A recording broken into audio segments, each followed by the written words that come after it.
We're so excited to have a conversation about liberty, but what makes this conversation particularly engaging is your questions. So teachers, feel free to put the questions your students have in the chat, and we'll do our best to get to them today. Please make sure you tell us your first name, your grade, and the school when you ask a question. Again, we're so glad to have you join us today, and after our session, please check out PBS Learning Media to access GBH's U.S. History Collection and Civics Collection for more resources. These resources will definitely help you continue to have the conversation about liberty and other values of the American Revolution in your classrooms. Liberty is actually very complex, but an extremely important value of the American Revolution that took on different meanings for different people. Today, we're going to dive headfirst into understanding the different meanings that liberty had during the founding of our nation. So let's begin. Dr. Byles and Henry Knox, would you mind sharing with the audience a little bit about yourselves? Sure, would you like me to go first? Sure. So good morning, everybody. My name is Dr. Byles. I was born in 1706, a graduate of Harvard, resident of Boston all of my life. Graduated Harvard in 1725.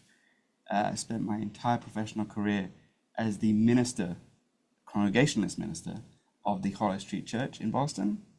And by the time the Revolution came around, I was close to 70 years old. I was actually tried twice for being a supporter of the king, a loyalist, a Whig. In one case, that meant that I lost my job as the minister of the church because I was a loyalist, and also because of my horrible sense of humor. We'll get to my puns very soon.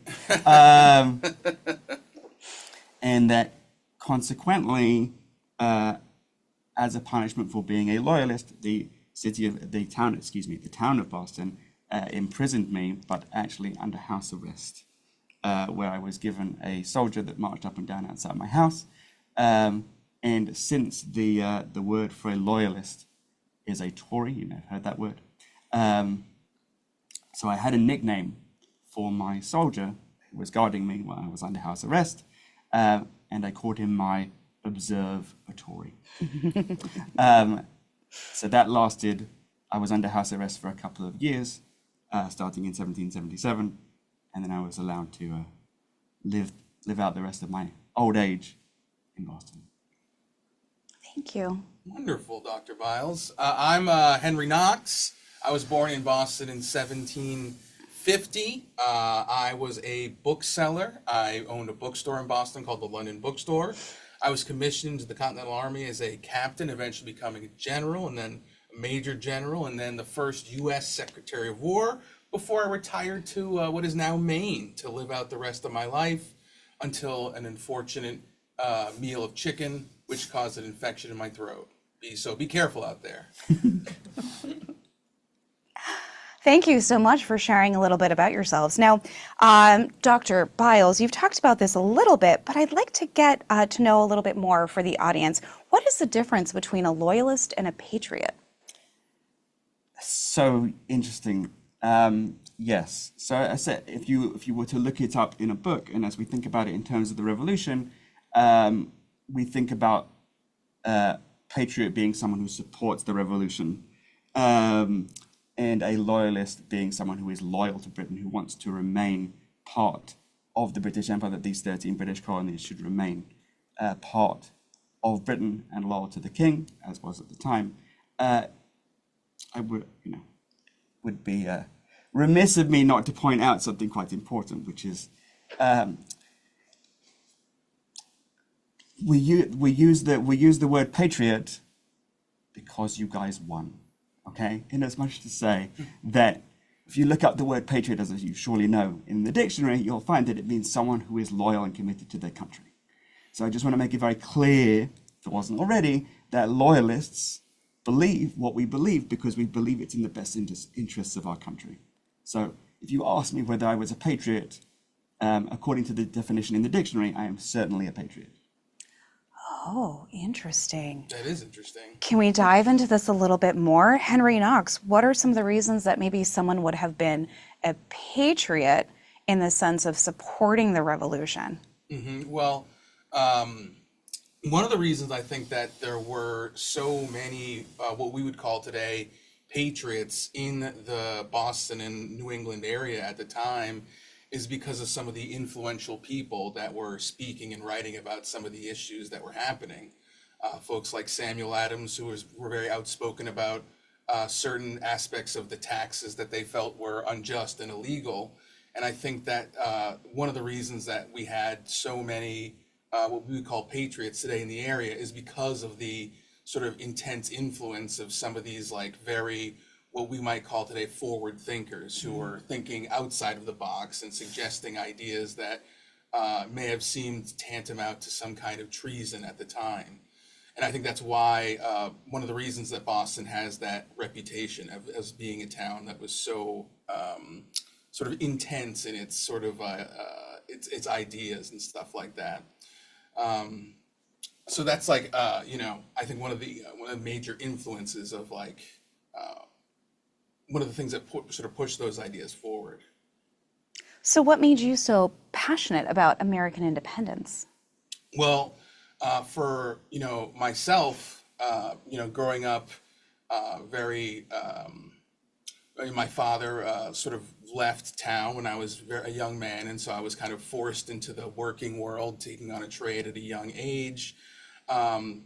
Part of it was the some of these influential ideas that I was reading about in broadsheets and in newspapers, and part of it was sort of an opportunity for something more than I had originally envisioned for my life, with eventually becoming like a captain and a general and all these things.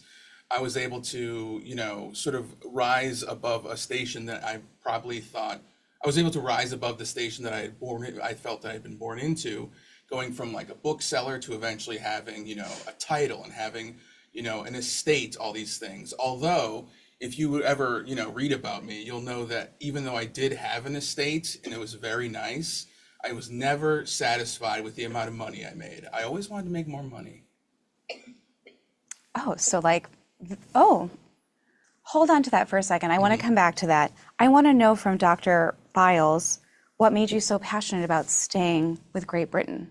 Because I want to see if there's any agreement between you two, or if there's only disagreement. Well,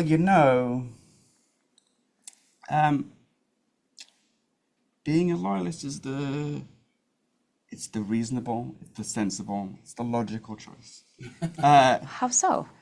Because if we break it down, it depends on which level you'd like me to address the question, but in terms of practical things, for all that people may say that the revolution is, it's very brave and worthy and an important cause, it's also a massive jump into the unknown.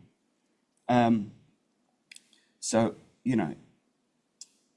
being a loyalist involves a certain amount of a sense of stability being the most important thing, but also in terms of the other things that were going on at the time, there are questions that as someone who supports the revolution, you need to be able to answer. Because until Samuel Adams comes along and really starts to push the ideas of revolution, there are at least two very big practical questions you need to answer. One is, until now, Britain has been providing for your defense. So, if you're going to, if Britain's going to send military aid to you, suddenly, obviously, if you're going to fight a revolution, that's going to stop. And until now, Britain has been your major trading partner. So you need to think about how else you're going to make money, since your major way of making any money is going out the window. So it seems very practical, very pragmatic. Yes, but there's also sort of an ideological underpinning, which I think gets us maybe closer to the ideas of liberty, in as much as I think, Henry and I don't want to speak for you, but from a revolutionary point of view, liberty is a much more personal trait and value. For us loyalists, the idea would be that actually a stable government, and I'm sure we can talk about this, Lindsay, but people sometimes don't pay attention to the fact that the king was not a sovereign ruler who could just have your head off in Britain at that time. It was very much a structured constitution where Parliament was in charge and the king was already a figurehead. So actually, the Parliament, I'm sorry, I told you I was going to speak with my hands. I like the enthusiasm. The Parliament, with its laws, helps us to all stay safe and provides us with the liberty that is inherent to all of us. So actually, liberty becomes something that is part of society, and the best way to maintain it is through maintaining the laws and structures of society. So for you, liberty is the security of a secure society. Yeah, what he's talking about is anarchy. Well, Knox, would you like to respond to that? What does liberty then mean to you? These were some great points that Dr. Byles made. He's very eloquent. I think he's spot on about a lot of things. For Flattery again. Liberty, for me, I think it just, it's the idea of self-determination, and it's the idea of being able to go the way that you want to go. Although, of course, when we're talking about things like the American lead up to the War for Independence, we're talking about things on usually a much bigger scale than just personal liberty. I think, like, going back to some of the things I mentioned before, like Sam Adams was pushing these ideas that these laws and taxes that were being placed upon the colonies were infringement of the colonists' right to self-determination, and so that eventually there needed to be some kind of reckoning with this infringement on self-determination. And eventually, if things had turned out differently, maybe things could have gone differently. But, as it worked out in, April of 1775, like, things sort of broke down into gunfire and war, and, now here we are. Henry Knox, what do you mean by self-determination? That's a really big word. Oh, well, so I would say that means, like, the being able to have, like, a vision for how you want your life in the future to go, and being free to either, chase that vision, to make it happen, or at least try to make it happen. So do the two of you have different definitions of what liberty means? I don't know. I'm not sure if we have different definitions of what liberty means. But I can tell you that we definitely have some other differing opinions. We've had public spats before, Dr. Byles and I. Oh, Indeed. We've had run-ins, and to be honest, I'm enjoying sitting with him, and it's all the old hurt feelings are going away, even just sitting next to him.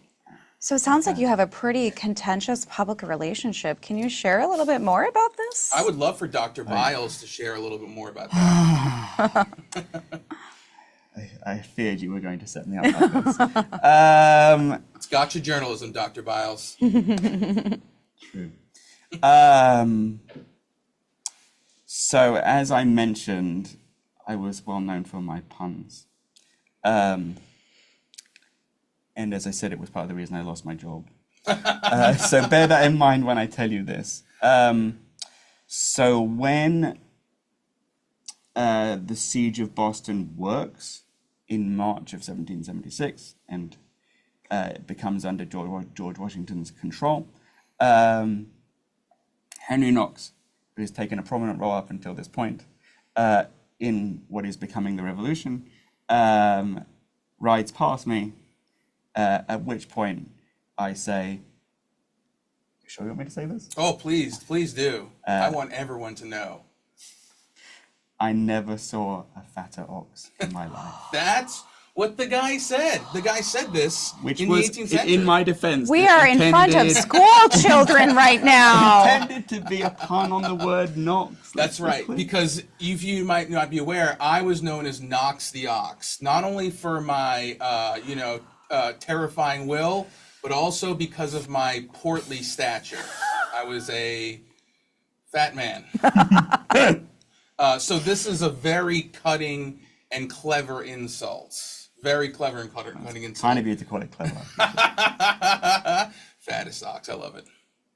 So we've had these sort of, even back then, political disagreements could sometimes devolve into name calling. Yeah. Things haven't changed at all. So do you think that your public personas and your public interactions helped shape kind of your differing views on liberty? Did you have differing views before you both were more in the public eye? What do you kind of think helped shape where you come at liberty very differently, one from more of a greater society perspective and one from a self-determination perspective? I think it.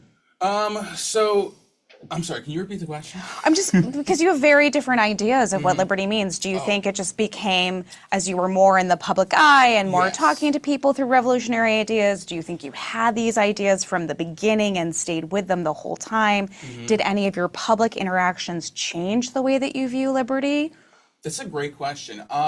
You know, as a person who is known as a very ardent patriot and was not only a figure in the American Revolution, but also like I was a very close friends with the General George Washington, who became our first U.S. president.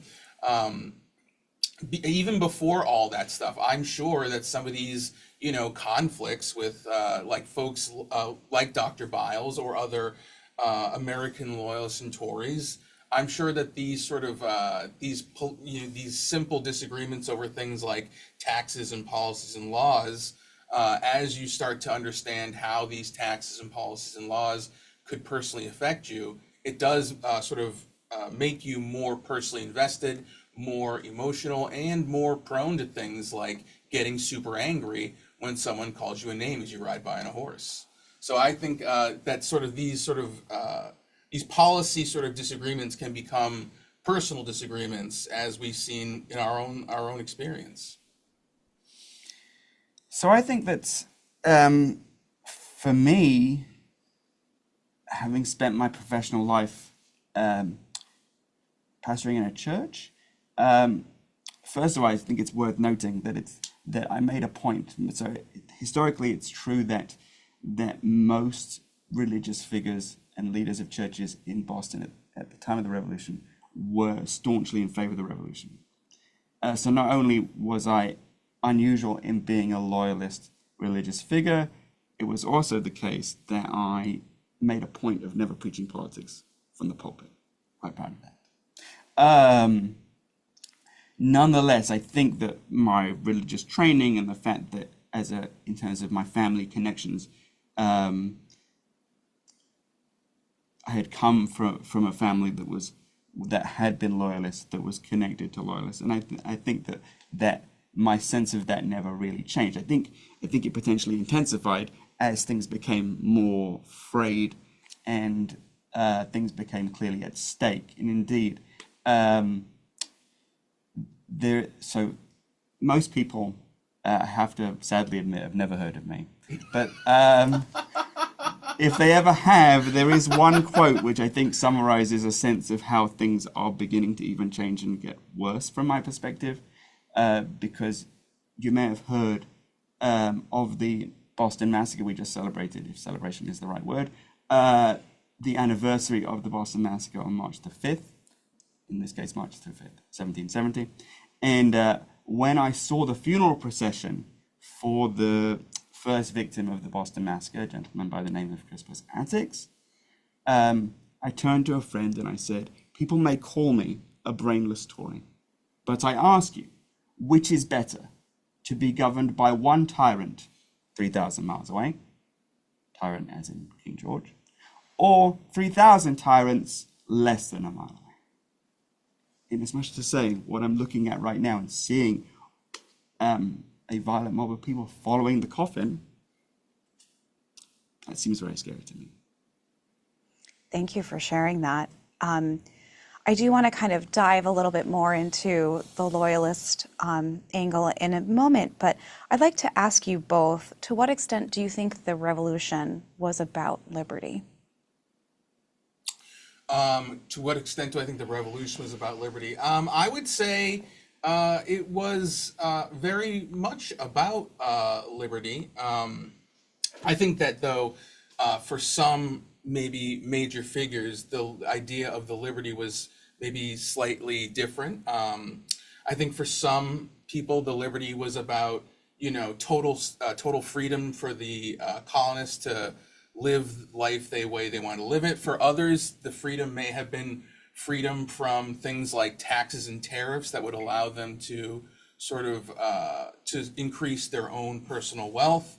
And for others, the freedom may have been something entirely different. So I think that the American Revolution, the American sort of revolution, and casting off the chains of the British Empire, I think it was about liberty. But I think that everybody sort of has their own personal take on like what that might mean to them and what liberty means to them, and like what they want to see coming out of out of an event so monumental, like one country deciding they would no longer be subservient to another one.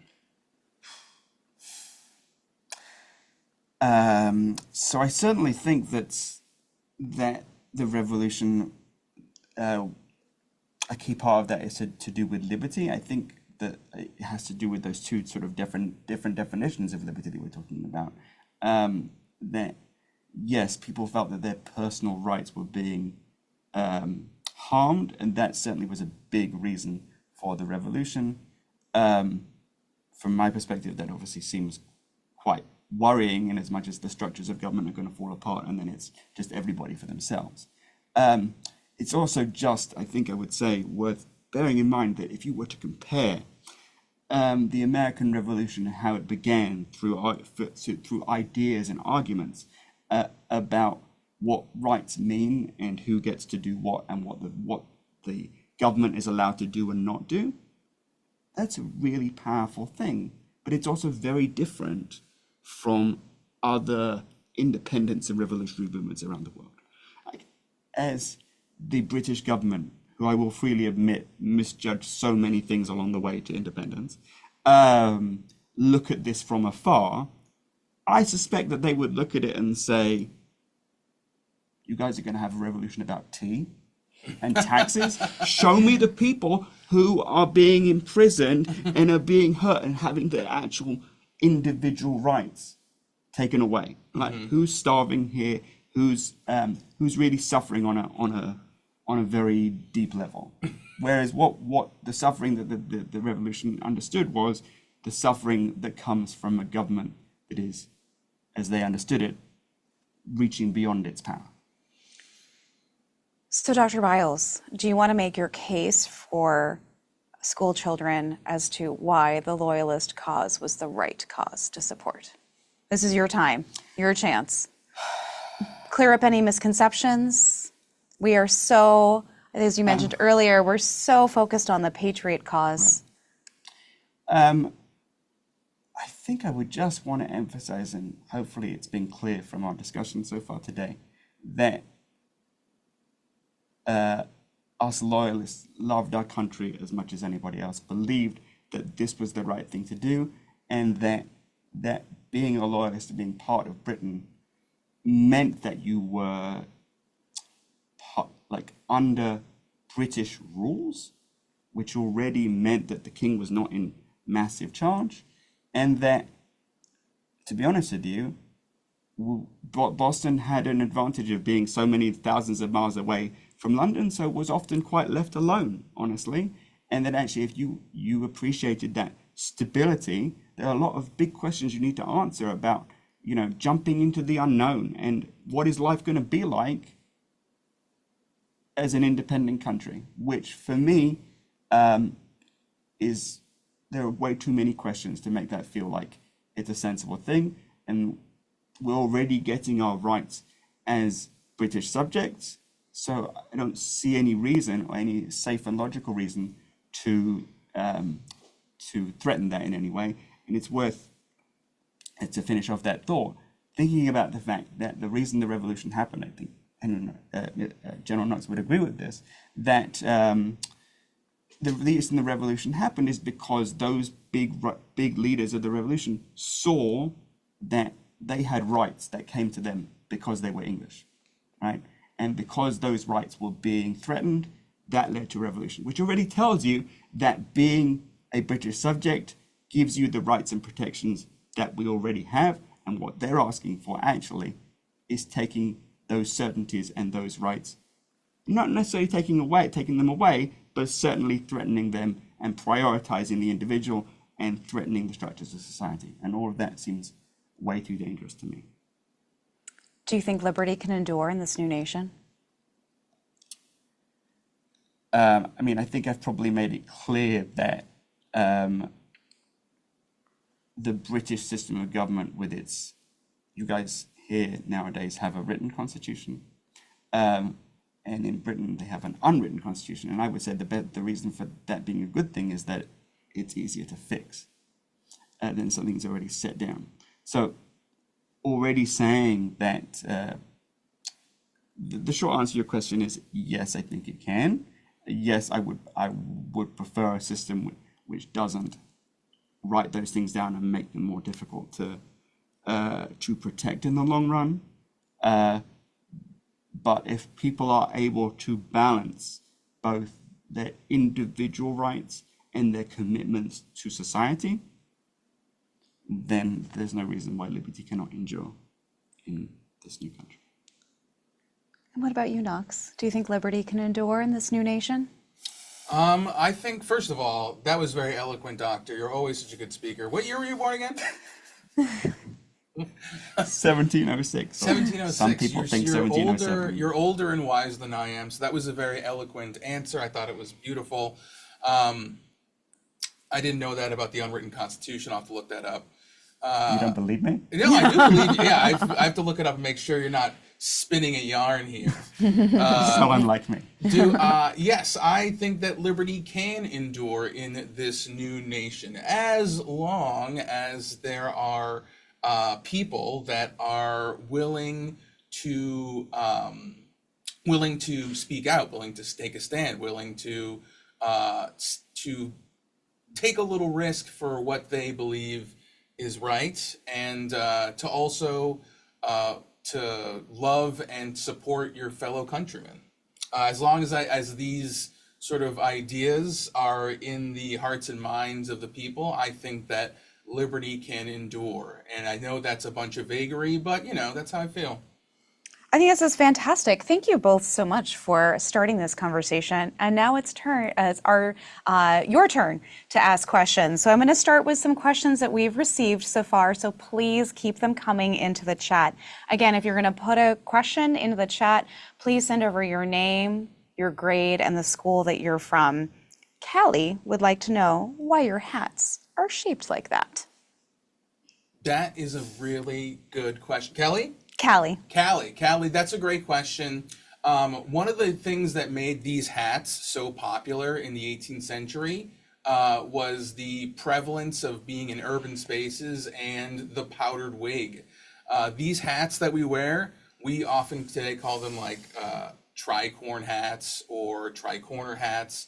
Although I believe in the 18th century, it would have more often called a checked or a cocked hat. And it's kind of a simple farming hat, just with the sides kind of pinned up. And one of the things that made these hats so popular was that these hats, if you're in an urban space, you're oftentimes taking your hat off for various reasons, and hats like this are much easier to carry around under an arm. So that's one of the factors that made these hats so popular. Also, because you might have noticed, they also look fantastic. They look absolutely cool. I think that they're going to come back into style very soon. I can only hope. I won't hold my breath on that one. You have nothing bad about the hats, Doctor? No, not at all. You did a superb Great job. question, Callie. They're pretty awesome. Remy at St. John Paul II Catholic School wants to know how old you were at the start of the revolution, how old both of you were at the start of the revolution. So I was born in 1750, and I was born July 25th, 1750. I was born very close to where South Station in Boston, Massachusetts is today. There is a plaque. It is now a gym, but that was where I was born. And so I was about 19 or 20 years old during when the Boston massacre shooting happened, and I would have only been about 25 years old when I was commissioned into the Army as a captain. And so I was actually the youngest general in the Continental Army. So when you study history, one of the skills you have to develop is a sense for which information is correct and which documents are the ones you're going to believe and seem most likely to be true. I say this because there is some dispute as to whether I, Dr. Byles, was born in 1706 or 1707. Nonetheless, that means that by the time 1775 rolled around, I was certainly in my late 60s, and part of the reason that they placed me under house arrest and didn't ship me off to some other part of the world is partly because I was a popular punster and loved public figure, but also because, and I was, well known for my sermons and people used to like me to speak at certain occasions. But nonetheless, part of the reason that I was placed under house arrest rather than having a more severe punishment is because I was already 70 or so years old in 1776.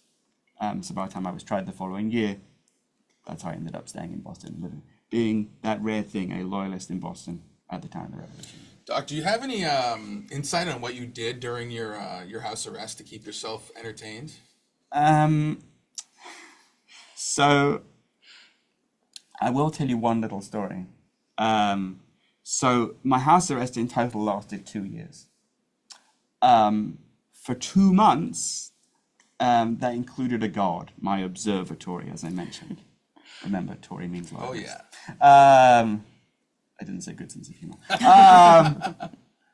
Nonetheless, so it got to quite a ridiculous situation where I asked the sentry, the soldier who was guarding me, imagine the scene, like he's paid to pace up and down outside my house all day long.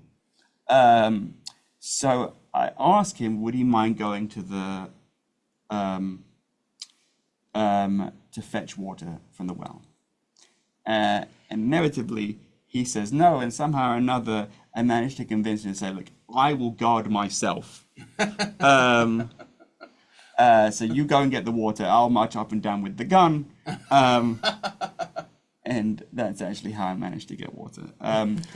Beyond that, yes, I was at home, and I actually connected to Henry Knox being a bookseller, which is how we knew each other well, because it turns out that actually my family library stretched to something like 1,800 books. Wow. So I could well imagine I spent most of that time thinking deeply, writing little poems, and reading from my quite massive library. Well, thank you for sharing. Henry Knox, we have several questions for you about your service in the war. So let me try to consolidate these because there's a lot. Luca and Gus from BTU School have read about you. Hey, Luca and Gus. And they want to know if it's true that you like guns and cannons. On that line, Leo, in grade 5 from Port Washington, New York, wants to know, Mr. Knox, is it true you had to get a cannon out of the water? Oh, yes, this is true. So one of the things that I'm really famous for is what they call the noble train of artillery. When the American Revolution started, there were thousands of British soldiers stationed permanently in Boston. So Boston was like this hub of British soldiers. And one of the first things that General Washington wanted to do was to free Boston from British control. And a fort in New York had been captured called Fort Ticonderoga. It's a pretty famous fort. There were 60 tons of captured British artillery there. All these British cannons are sitting up there, and General Washington wants those cannons to be brought down to Massachusetts to force British soldiers out of the city. And so I get the job of transporting all these cannons 300 miles-ish from New York down to Boston during the middle of winter. We used oxen, which Dr. Byles would have criticized their weight, I know. We also used things like wooden sleds to transport all these cannons in the middle of winter. It was, I think oftentimes when people think of serving in the military, they think of like battles and gunfire and like explosions and, drummer boys and all that exciting stuff. But my first big task in the Continental Army was really a logistical task. Logistics of moving these huge cannons from a place like New York all the way back down to Boston. And although it was really tough and we did have to pull cannons out of water using oxen, we did do it. We transported these cannons down to Massachusetts, and it was these cannons that helped force British soldiers out of Boston on March 17th, 1776. And that is still celebrated in the county in Massachusetts as Evacuation Day. So great questions. There's so many fantastic questions. We're going to go real deep now. Are you ready? Liam at St. John Paul II Catholic School, who's in 5th grade, has asked, why couldn't Patriots and Loyalists coexist peacefully? Wow, this is a great question. Well, my first instinct is like too many weight comments from the other side. Comments about my weight. That was one issue that, no, I'm just kidding. I think that I don't think it's out of the question that if things had played out differently, that there could have been some peaceful coexistence. I just think that tensions were extremely high, and that once gunfire started and people began to be injured and die, like this sort of was a point of no return. However, if things had played out a little differently, if maybe Paul Revere on his midnight ride hadn't warned the colonists and the British forces were able to confiscate weapons, it's possible that there would have been maybe a more peaceful and equitable sort of compromise between these two forces. I don't think that's, I think that is possible, but it's just not the world we live in, What do you think, Doctor? Wonderful. Because we're getting along pretty well. Listen, I agree. And It's only because I'm here. You're only forgiving because I'm here. I really think that you're right, that under a different set of circumstances, we could have had things turn out differently. And the fact that we all are Bostonians and love our country means that we're committed to being here and trying to make it work. The way history played out and lots of different factors means that there ended up being armed conflict. And it's worth probably saying that in the population of Boston, which was about 15,000 at the time of the Revolution, 1 person in every 3 is a revolutionary, 1 person in every 3 supports the king. Right? So that's a lot of people. And in Boston's case, most of those, the rest of my family, for instance, and most of the other Loyalists go to where it's safe for them to be, which could have been a lot of places in the world, but in this case ends up being in Canada, which is actually where my children end up, for example. In as much to say that in other places, the Loyalists end up staying. So some leave and a lot stay and end up being, Americans after the Revolution. So I think that already indicates the fact that things could have ended up differently. Things that people are always going to have a disagreement. Whether it's going to turn into a war depends on lots of other things. But there is a set of circumstances, perhaps without a lot of the government reactions that you either learn about or will learn about, that maybe it would have stayed on the level of plain disagreement and not gotten any more severe than that. Thank you. Cora from North Reading wants to know, do you know if Loyalists or Patriots ever switched their sides or beliefs? Wow, that's a really good question. That's a really good question because, I mean, I'm sure, what's the name of the student again? Sorry? Cora. Cora. That's a great question. When you ask, like, did a Loyalist or a Patriot ever switch their sides? I think personally that probably definitely did happen. Although, this would be like, it might have been someone, it might have been maybe their own thoughts or something. I can't really think of anyone off the top of my head who is like a really prominent and outspoken advocate for one side then switching to the other side. That may have happened, but I'm certain that there were probably lots of people who were maybe not as outspoken one way, and then sort of turned their minds, in another direction. Like, for instance, there were multiple instances in the lead up to the American Revolution where like a big event would happen, and then prominent American patriots would sort of write about it and spin it to try to convince others to join their side. Like events like the Boston Massacre, 5 people shot in Boston. It's heavily publicized. The funerals are huge events. And it's very likely that, people that may have been at that funeral or read about these things may have been influenced to sort of change their sides. Although, off the top of my head, I don't know of any super prominent, outspoken loyalists who became patriots or patriots who became loyalists. Yeah, that is a great question. I also can't think of a specific example of someone who actively switched their thinking, but it must surely be the case that people did. And I think it comes down to what is the big reason or big reasons that you believe what you do. Because I want to make it very clear that us loyalists also don't like the taxes, also quite upset. Hopefully that quote about the tyrants, the 3,000 tyrants, shows that people are frustrated. It doesn't matter what side you're on. People don't like what the king and the parliament are doing. The difference is that we don't come to the conclusion that we should change our government because of it. So that surely must mean, and thanks again for the superb question, that some people looked at what happened and said, oh, this tax is bad enough for me to actively now become more committed to being a patriot, or they look at it and say it's not enough for that and I'm going to remain a loyalist, or vice versa. This is great. So Henry Knox, this question is just for you. Swan Meadows, 7th grade, would like to know, do you think liberty and freedom are the same thing? Ooh, that is a superb question. That is a good question. Do I think liberty and freedom are the same thing? I would, I'm sure you could look up like a dictionary definition and like kind of find out. But when I personally think of these two words, I would say that when I think of liberty, it's often the way it's often used. I would think of liberty as being a freedom, freedom with freedom with civic responsibility. I would say, I guess, is what I would.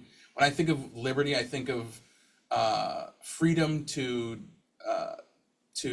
express yourself politically, to do things like vote, and to do things like to peacefully assemble and protest. This is what I think of when I think of liberty. And so I guess I would say I would think of like liberty as the freedom to civically participate in things like voting and peacefully assembling, to make your voices heard to a government. And I know that probably is like not the dictionary definition. That's just how old Henry Knox sort of interpret it. So great question. Thanks for asking it. These keep coming. Mr. Hornbeck's class from Brooklyn, New York would like to know, did loyalists and patriots have differing views on slavery?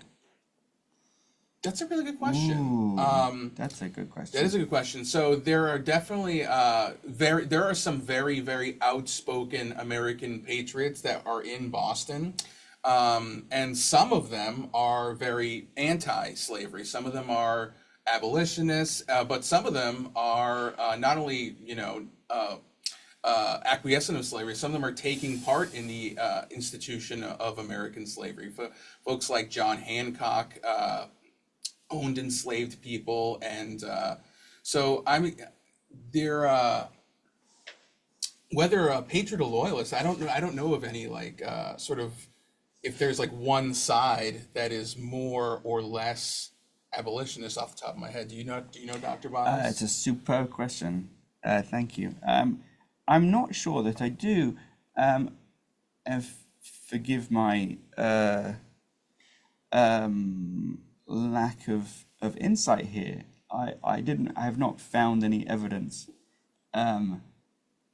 that I, Dr. Byles, own any enslaved people, but I can say that as far as I'm aware, my son, Mather Byles Jr., who is famous for being the minister of what is now called the Old North Church, famous because that's where the lanterns were placed at the request of Poor Revere.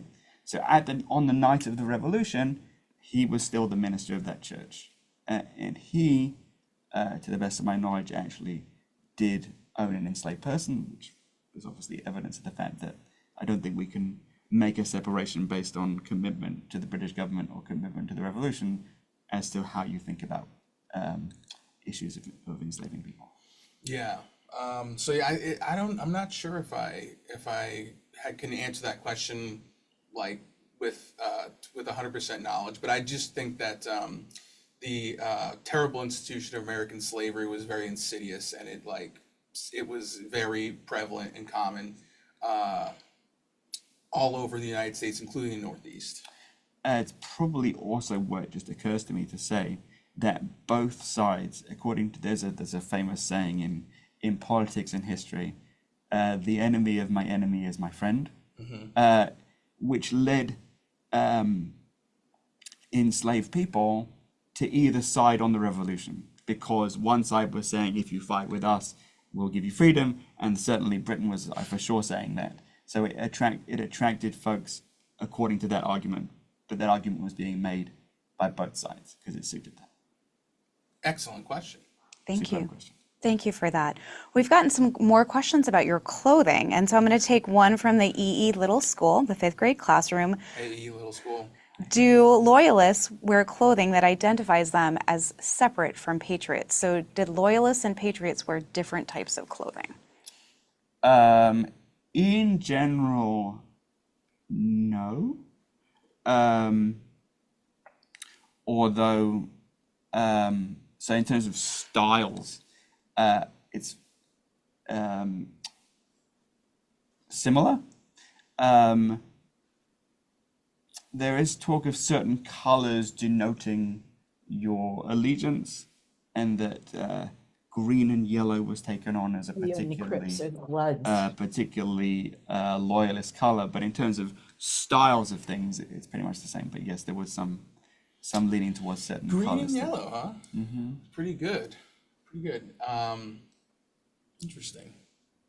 But yet you're in blue. It's just, this was what was clean that you had washed for us today. Absolutely. Powder blue. Powdered blue. It's beautiful. Bodie, who's in grade 4 in Marshfield, wants to know if either of you saw your families, or I guess any family, divided by differences of opinion over the war. This is a great question. This is a great, Bodie. That's a fantastic question, and I can tell you from my own personal experience, a little bit, yes. So I was married to a woman named Lucy Flucker. She was from the Flucker family in Boston. They were actually a very prominent Loyalist family, and so after things kind of popped off during the American Revolution, Lucy actually was, she kind of had a big break from her family, and a lot of her family ended up, leaving the New England area, and very fortunately, I was there to take and inherit their large estates. So pretty good deal for me.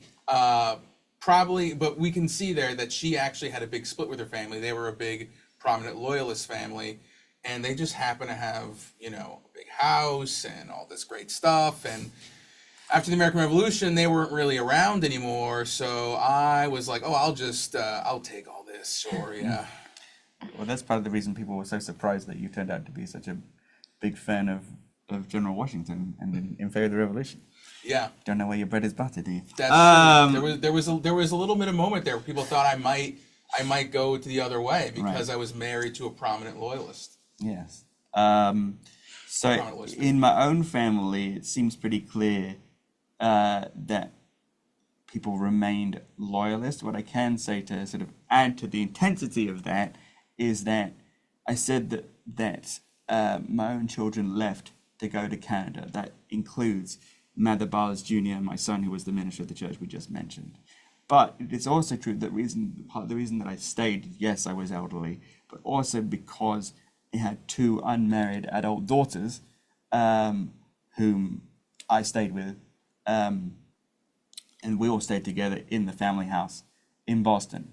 Now, which is, I'm going to say a strange sentence now. After I died,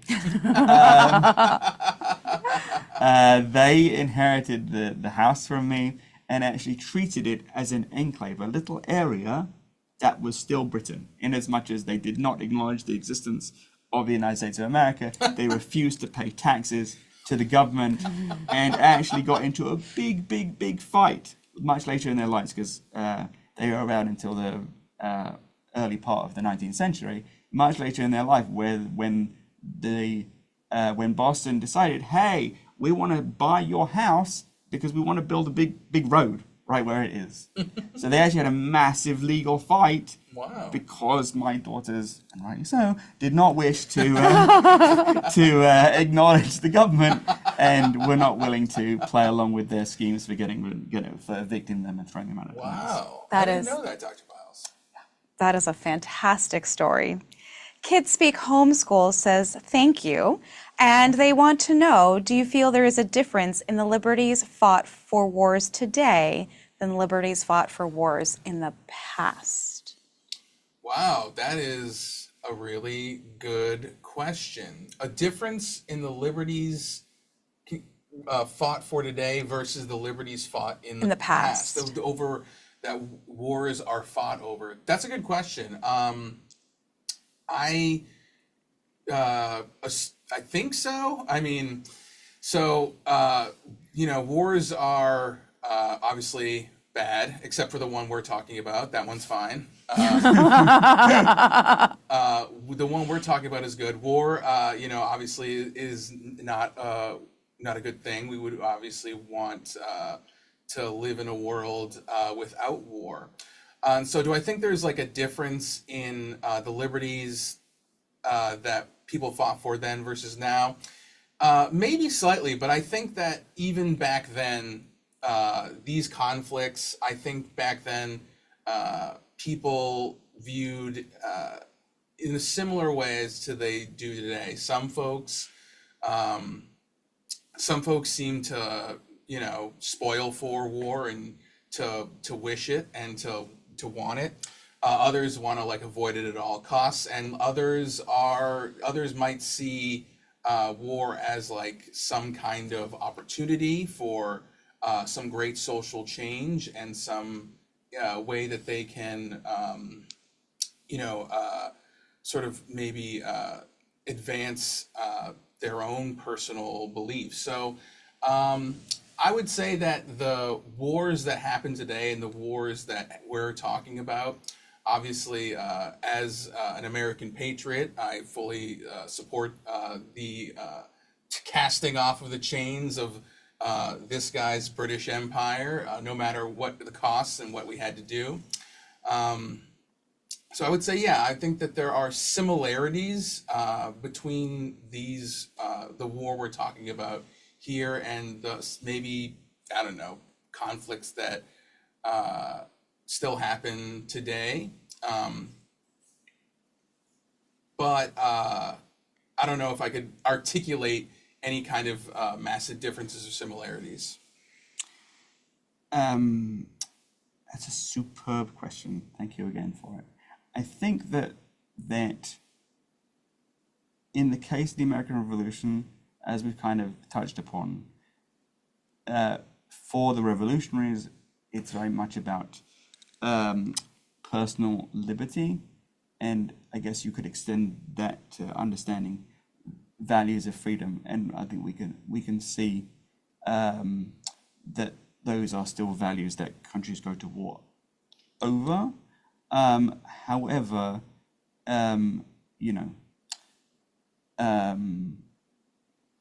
a lot of the motivations that we know about in this, I mean, motivations there could be so many different ones, but there isn't really, as I can tell as I think about your question, an overarching political motivation for the Revolutionary War.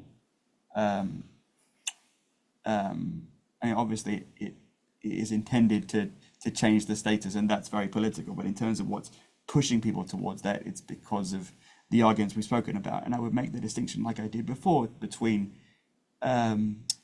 those individual rights and freedoms that people feel are being taken away from them, and someone from the outside looking and saying, what do you mean? I don't see anybody being imprisoned here. I don't see anybody being hurt here. I don't see that you're doing some violence, which are normally things that lead to wars. So like this war is very much about an idea, which possibly makes it the same but also different from the reasons, or at least some of the reasons that people go to war today. These are fascinating, and I hope this brings a lot of great conversation into your classrooms.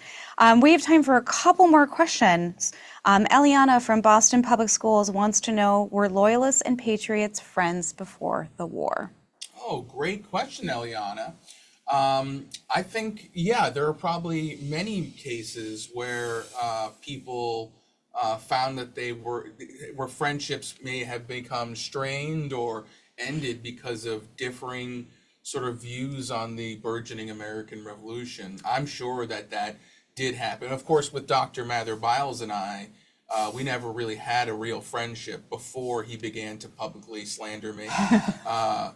But I'm sure that friendships really did end because of differing views on this. And these are things that still happen today and will continue to happen in the future. You can be somebody who has something in common. You can have things in common with friends, but then have differing extreme views, differing views on some issue that might cause a friendship to become strained, or in some cases end entirely. These things happen every day. Right. And Eliana, great question. As was true then, as is now, life is complicated. So, the people have friendships with all different people for different things that keep that friendship alive. I can't give you a specific example of one that changed for me over time, but I can say that, for instance, Benjamin Franklin, good friend of mine, to the degree actually that I was actually helpful to his son, wrote him a letter of recommendation. So yeah, we were close friends. So yes, people who disagree with each other can indeed also, and still can, hopefully. That's so nice. I didn't know you knew Franklin that well. Yeah, we're tight. Any other revolutionaries you were tight with? You're not impressed enough, I think. We did. I would have to find the name, and I apologize to. We had a question asking if either of you knew Alexander Hamilton. Oh, Alexander Hamilton. Everybody's favorite guy. Everyone loves Hamilton. He used to work for me. He used to be a captain in the artillery when I was a general. And then he ended up basically was going to be my boss in the Washington 2nd Cabinet. And so I did the mature thing and I quit. Quit, and I moved to Maine, and I got involved in local brickmaking, and I got involved in politics, local politics, and I threw my weight around until I choked on a chicken bone and passed away from an infection. So, everybody loves Alexander Hamilton. He's the hot guy. I can't do a show. I can't do raps. So no one cares about old Henry Knox. I sense no bitterness. So your feelings towards Alexander Hamilton might be stronger than your feelings towards Dr. Byles? Oh yeah, I mean Dr. Byles, he's got that great quote, but in terms of Broadway show potential, I don't feel he shows me up. So I quite like Dr. Byles. So maybe Loyalists and Patriots can find some common ground after all, and some civility. Absolutely. It has been a joy to be in your classrooms today. Thank you again for the Freedom Trail. It was such a pleasure.